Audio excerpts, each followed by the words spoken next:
Na Rede Escola de hoje você vai ver a Constituição Brasileira em formato de quadrinhos, uma ferramenta educativa que busca aproximar nossos jovens às leis que regem o país. Uma professora de uma escola municipal do Rio de Janeiro utiliza a animação para que estudantes aprendam sobre os povos nativos do Brasil. Quero mostrar que não precisa ter preconceito. Aí que também parem de tirar a terra dos indígenas, porque se não sobrar terra para eles, também não sobra terra para a gente.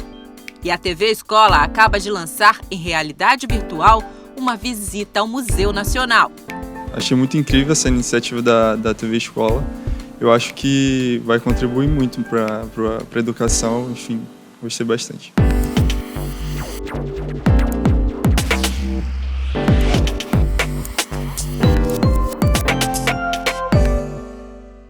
A gente começa o programa de hoje falando de realidade virtual. Um dos precursores desta tecnologia é o pesquisador norte-americano Jaron Lanier. A realidade virtual é a interface do computador com o usuário, que permite a interação entre eles e utiliza a informática com a finalidade de criar efeitos reais no modo virtual. A gente pode definir a realidade virtual como sendo uma simulação do que se vive na plataforma informatizada. A TV Escola tem experiência com projetos de realidade virtual. Depois da cidade do Rio de Janeiro, ela acaba de lançar o seu mais novo produto, o Museu Nacional em Realidade Virtual. Fotografado meses antes do incêndio que destruiu praticamente todo o acervo, essa é uma oportunidade de conhecer o Museu Nacional sob uma nova ótica. Vamos ver como foi a experiência que aconteceu durante a Semana de Engenharia da Universidade Federal Fluminense. A reportagem é de Clarissa Vargas. Um passeio pelo Museu Nacional para conferir o seu acervo de fósseis, minerais, peças indígenas e jardim interno do museu, por exemplo. A TV Escola torna essa visita possível. Pela primeira vez, o Museu Nacional é apresentado em realidade virtual, com imagens captadas meses antes do incêndio.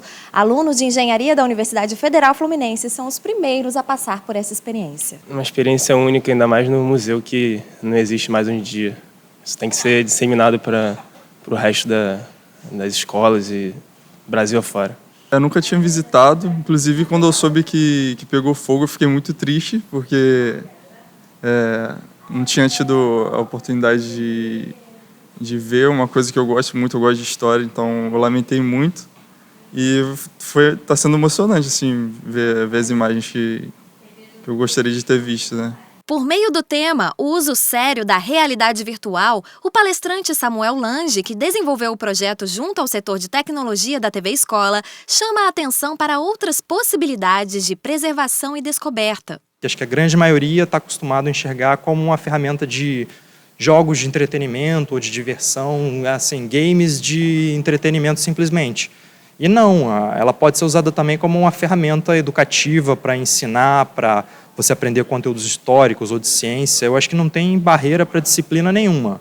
Eu não conhecia, eu pude conhecer, e mais da área de história, tem até a parte da ciência, né, do museu em si, que é referência, né, era. Então, fica mais a parte educacional, de conhecimento também, do patrimônio, nosso patrimônio, né, brasileiro.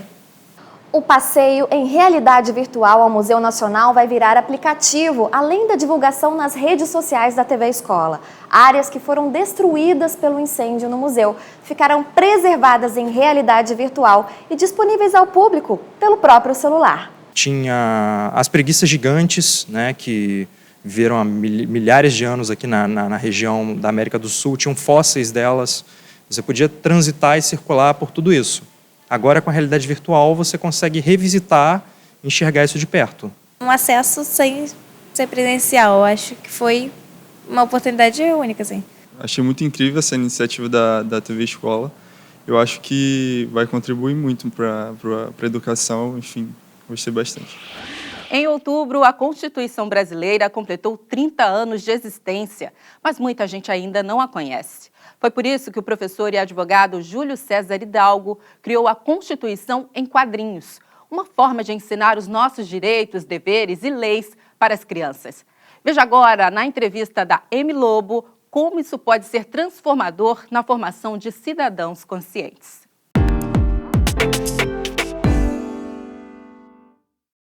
Nesse ano, a Constituição completa 30 anos. E quais são os desafios de uma democracia tão recente? Um dos desafios atuais é você aplicar a Constituição da forma que ela está. Outro desafio é que você precisa educar a população para isso. E isso é um processo longo. É por isso que eu insisto que isso deve começar desde pequeno. A criança é um excelente replicador. Né? Se ela aprende algo com 10 anos e a expectativa de vida é 75, ela vai por 65 anos ela vai replicar aquele comportamento para que outras pessoas aprendam. Ela replica na vida dela toda, ela replica na família. Outra importância de aprender direito logo cedo é perder o medo de lutar pelos seus direitos. Isso vai ser uma coisa tão normal para ela que no momento em que alguém não respeitar o direito dela, ela vai dizer, opa, peraí, eu tenho esse direito. Como surgiu a ideia de fazer o livro da Constituição em quadrinhos? Um dia, uma aluna não tinha com quem deixar o filho. Aí ela trouxe a criança. E era uma aula sobre o artigo 7º da Constituição, que fala dos direitos dos trabalhadores. E tem lá uma parte que fala do trabalho infantil, que acabou a aula sábado à tarde, né? Aí alguém tem alguma pergunta? Aí a criança levantou a mão, todo mundo riu, porque ela... Aí eu falei, tá, e o que você quer saber? Senhor, quando a mãe obriga a gente a arrumar o quarto, não é trabalho infantil? Aí todo mundo riu, era uma criança talvez de uns 6 anos, 7 anos. Mas eu achei muito interessante, se a criança está interessada em aprender, por que eu não faço algo para ensinar a criança? A ideia de fazer livro para a criança veio daí, e a ideia de fazer ele ilustrado foi para despertar mais ainda o interesse da criança. A Constituição, então, deveria ser ensinada nas escolas? Deveria, porque se a gente pensar do ponto de vista do direito, a Constituição é a lei mais importante, é a norma mais importante que tem. Toda lei, seja trabalhista, seja tributária, tem que estar de acordo com a Constituição. Quais dicas você daria para ensinar nas escolas a Constituição? Você vai ter que usar a linguagem da criança, a linguagem apropriada para ela aprender. Você tem que usar o dia a dia da criança. Então, por exemplo, aqui quando fala de racismo, na Constituição fala do racismo. Como é que a gente trouxe isso para o universo da criança? O bullying. Aí você aborda o bullying naquele formato racista, racial, mas tem o bullying também da parte física, da parte social. Você é pobre, você é isso. Da liberdade religiosa, por exemplo. Não importa se o seu amiguinho é de uma religião diferente, importa que ele é seu amigo, você tem que respeitar ele porque ele é uma pessoa. Se a criança conhecer a Constituição, lógico básico, né, aquilo que interessa para ela vai ser um cidadão bem menos manipulável e bem mais consciente dos seus direitos. Um novo conceito que veio para revolucionar a solução de novos desafios com criatividade e que tem sido utilizado na educação como ferramenta para estimular a capacidade individual do aluno de pensar criticamente a partir da solução de problemas de maneira coletiva e colaborativa. O nome deste conceito é o Design Thinking.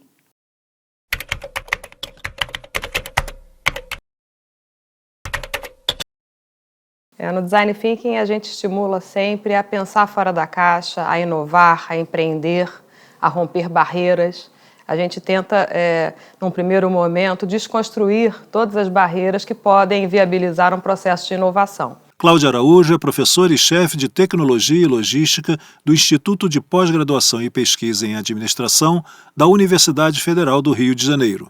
Ela é uma referência no estudo do Design Thinking e tem ministrado cursos sobre o tema na área de marketing em diversas instituições de ensino superior no país. Enquanto abordagem, ele pode ser aplicado em qualquer faixa, em qualquer etapa, né? Você pode aplicar numa universidade, pode aplicar num colégio, enfim. O que é importante no Design Thinking e que eu acho que é fundamental em qualquer idade da formação do indivíduo é essa questão do olhar o outro, da empatia, de você tentar soluções focadas no ser humano. Recentemente, a Secretaria Municipal de Educação do Rio de Janeiro lançou um concurso literário para o ensino fundamental a partir da metodologia Design Thinking. Um texto pesquisado, debatido e produzido de maneira coletiva por um grupo de até 5 alunos. A Escola Municipal Desembargador Oscar Tenório foi uma das que participaram do concurso, que tinha como tema a ética no cotidiano.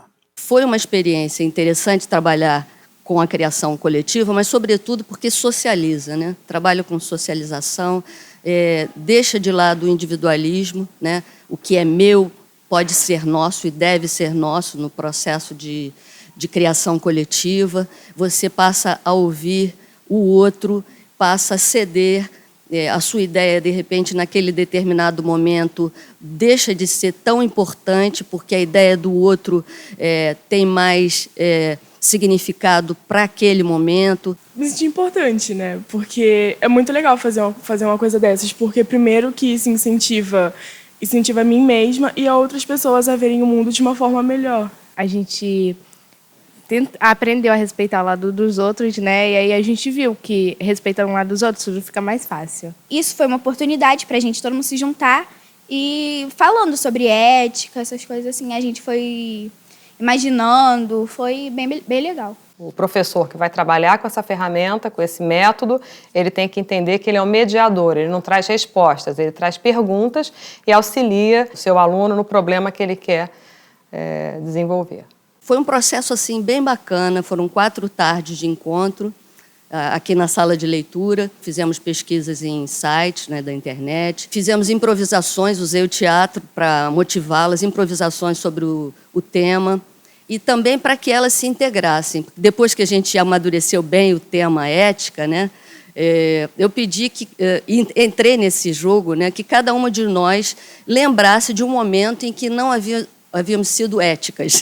Então ficou um clima assim, de intimidade, de confiança afetiva, um clima até confessional e tal. Fizemos improvisações, depois elas começaram a escrever. Foi um processo de alegria, para mim e para elas. A distorção idade-série é a proporção de alunos com mais de 2 anos de atraso escolar. No Brasil, a criança deve ingressar no primeiro ano do ensino fundamental aos 6 anos de idade, permanecendo nesta etapa de ensino até o 9º ano, com a expectativa de que conclua os estudos nesta modalidade até os 14 anos de idade.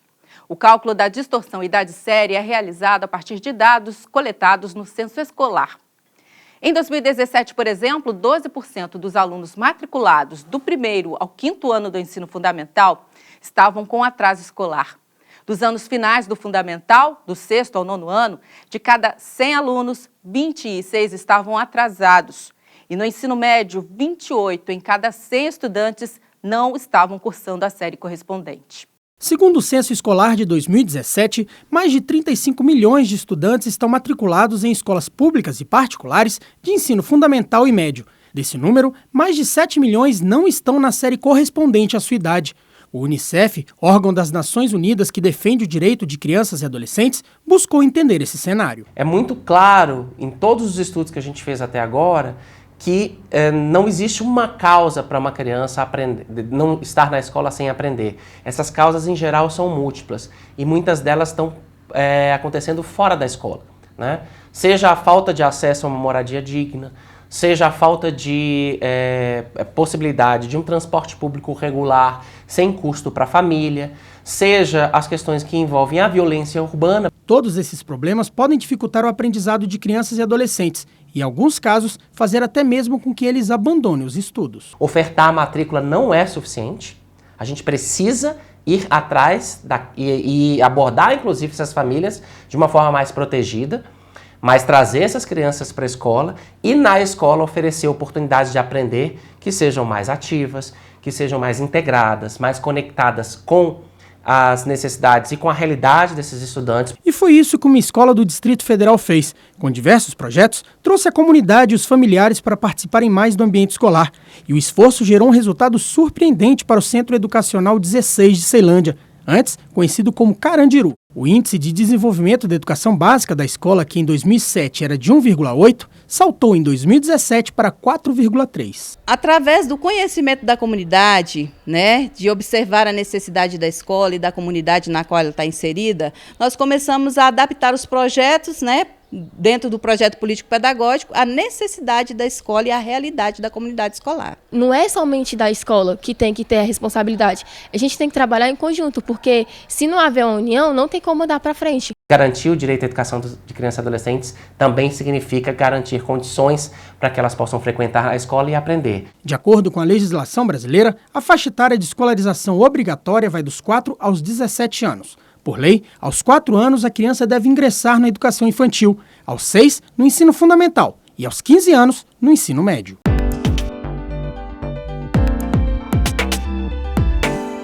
No ano que vem, a maioria das secretarias estaduais de educação passará por troca de comando.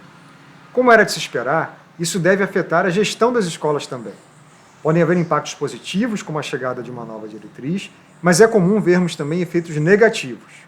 Um estudo feito pelas pesquisadoras Diana Moreira e Laura Trucco mostrou que isso acontecia com frequência no caso de troca de comando em municípios.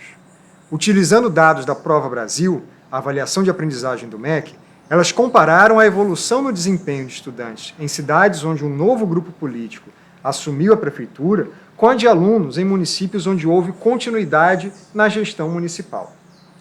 O trabalho identificou que a troca de comando na prefeitura teve impacto negativo no desempenho dos alunos, medido por testes de aprendizagem. Uma das explicações para isso é a rotatividade dos diretores e professores, que era maior em cidades onde um novo grupo político assumiu. Isso ocorre em boa parte porque é comum diretores e professores temporários serem indicados para os cargos de acordo com arranjos políticos. Por isso, é importante estar atento para garantir que diretores e professores não sejam trocados apenas por motivação política, prejudicando o desempenho dos alunos. Semana passada aconteceu aqui no Rio de Janeiro a 18ª edição da Primavera Literária. O evento, promovido pela Libre, a Liga Brasileira de Editoras, tem como objetivo a bibliodiversidade. A Primavera Literária é conhecida por ser a maior feira de editoras independentes do Rio de Janeiro e se consolida como um espaço de convivência que propicia a aproximação do editor com o público leitor, encurtando assim as distâncias entre quem faz e quem consome literatura. Muita gente não entende, talvez, o conceito de edição independente. Os editores independentes geralmente são editores pequenos ou médios, mas não necessariamente isso, porque com o tempo a ideia é que você se fortaleça, se consolide como empresa, né? Mas são empresas geralmente não ligadas a grandes conglomerados ou não ligadas a capital, sobretudo capital estrangeiro. Uma das formas de se manter ativa no mercado tem sido tentar chamar a atenção dos leitores. Feiras e mostras como a Primavera Literária são importantes canais para as editoras independentes. Tereza, qual é a reação das pessoas quando passam por aqui e sabem que você é autora de muitos desses livros e de suas publicações? É de surpresa, porque elas não esperam encontrar o autor. Não sabe que quem está vendendo o livro é o editor e o autor. Pensa que eu sou só vendedora. Não é verdade. E mudam de atitude, elas ficam simpáticas, imediatamente a frieza vai embora e compram o livro. O fato de estarmos juntos, de nos tornarmos visíveis, de conversarmos diretamente com o leitor, né, nesse ponto de venda improvisado nessa grande livraria, é uma das formas da gente se fortalecer. O objetivo principal é formar leitor, é apresentar a novos leitores o catálogo das editoras da Libre, é apresentar uma diversidade de títulos, de temas. O retorno que a gente observa é isso, o leitor às vezes vê o livro aqui, e ele vai na livraria, não acha, e fala, poxa, mas eu fui num evento, tinha uma editora tão legal, com um livro tão legal, por que o livro não está aqui? Primavera Literária é um momento justamente de semear. A gente semeia novos livros para termos novos leitores e, quem sabe, novos autores. Se eu estimulo uma criança de 8 anos a ler poesia, ela pode se tornar um poeta. Eu estou gostando. Dá vontade de pegar alguns livros que a gente gosta de pegar, só que tem que comprar, né? O que você gosta de ler? Livro em quadrinhos, histórias, muitas coisas. Tô achando bem legal, porque eu gosto de livro. Eu fico imaginando as coisas eu lá junto, e contando a história. Nós acreditamos que nessa idade, eles são pequenos, 8, 9 anos, né? Precisam entrar nesse mundo da literatura, porque por meio da imaginação e dos livros, né, eles podem alcançar o mundo todo, né? Vários espaços, personagens, tempos diferentes que eles podem viver por meio dessa viagem que a leitura proporciona. O livro, ele é só o começo do caminho, né? E como diz a Mafalda, ler livro faz com que você não acredite no que as pessoas te dizem, né? Porque você tem um senso crítico de reflexão que te permite pensar a partir da sua existência e da sua vivência.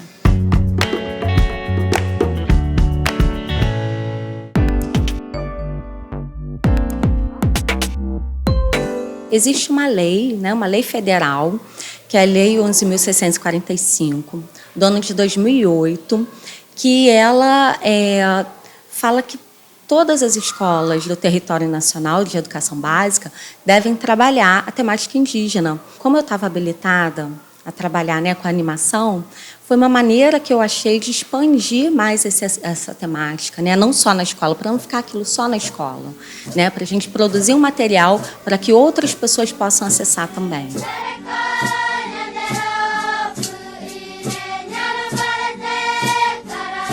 Em 2012, Daniele participou de uma oficina do Anima Escola, projeto educacional do Anima Mundi, e passou a utilizar a arte da animação em audiovisual para falar da temática indígena. Até agora já foram produzidos 6 curtas sobre diferentes etnias indígenas feitos pelos próprios alunos. Nesse ano, a professora Daniele escolheu uma etnia do Mato Grosso do Sul para representar a animação. Os indígenas vieram para o Rio de Janeiro e aqui na Oca do Parque Lage, eles encontram com as crianças para ouvir os seus questionamentos e contar a eles os mitos do seu povo Guarani Kaiowá. É o primeiro passo essa vivência, para eles poderem até se embasarem para montar o roteiro do desenho. Eu não conhecia praticamente os indígenas. Aí, quando eu fui fazer parte desse projeto, a gente foi conhecendo mais a história deles. Cada vez mais a gente foi protegendo eles. Eu acho legal isso, próprias crianças quererem fazer isso. Porque, como o meu avô fala, que as crianças que é o futuro da humanidade, né? Eu gostei porque eles cantam assim, muito feliz, não desanimam. É muito divertido para mim quando as pessoas querem saber mais sobre a gente, sobre a nossa cultura. Porque a gente tem bastante coisa para contar, as lendas, as histórias que nossos avós contam, os mais velhos que contam para a gente. Os alunos aprendem que atualmente existem 305 povos no Brasil, que são faladas 274 línguas em todo o território nacional, né, que os indígenas não estão só na Amazônia. Muitos professores, quando abordam a temática indígena, falam no pretérito, falam da época do descobrimento, né, e não levam em consideração que, atualmente, que é uma população crescente, inclusive. Eu queria, de uma maneira, que as crianças estivessem multiplicando, né, que não fosse uma fala minha, que fosse realmente dos alunos, mas com uma visão atual. Senti emoção, muita emoção. Também tem sangue indígena, do meu bisavô. Eu gosto muito dos indígenas e eu quero muito fazer esse desenho. Quero mostrar que não precisa ter preconceito. Aí que também parem de tirar a terra dos indígenas, porque se não sobrar terra para eles, também não sobra terra para a gente. Como que você pensa em retratar o que você viveu hoje aqui na animação? Escrevendo o nome deles aqui. 28 de outubro é considerado o Dia Internacional da Animação. Neste dia, uma mostra de curtas-metragens de desenhos animados nacionais e internacionais com entrada franca acontece em mais de 100 cidades do Brasil e em 30 países do mundo. A data é uma homenagem a Emily Renault, que realizou a primeira projeção pública de imagens animadas do mundo em seu teatro óptico em Paris, no dia 28 de outubro de 1892. No site abca.org.br você fica sabendo quais cidades daqui do Brasil vão exibir os curtas e também toda a programação do evento. E uma notícia para quem gosta de animação e educação. A partir do dia 16 de novembro, vamos exibir aqui na Rede Escola uma série de reportagens sobre o Anima Mundi e o Anima Escola, que é um projeto desenvolvido dentro das escolas municipais do Rio de Janeiro, que capacita professores da rede para trabalhar com animação, como foi o caso da reportagem que acabamos de ver sobre educação indígena.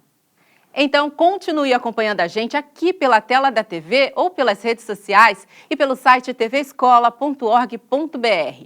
Quem vive no Rio de Janeiro, Grande Rio ou em Niterói, pode ver a Rede Escola pela Multirio, canal 26 da NET, toda terça-feira, às 8 horas da noite. Um beijo para você, até a próxima. Tchau!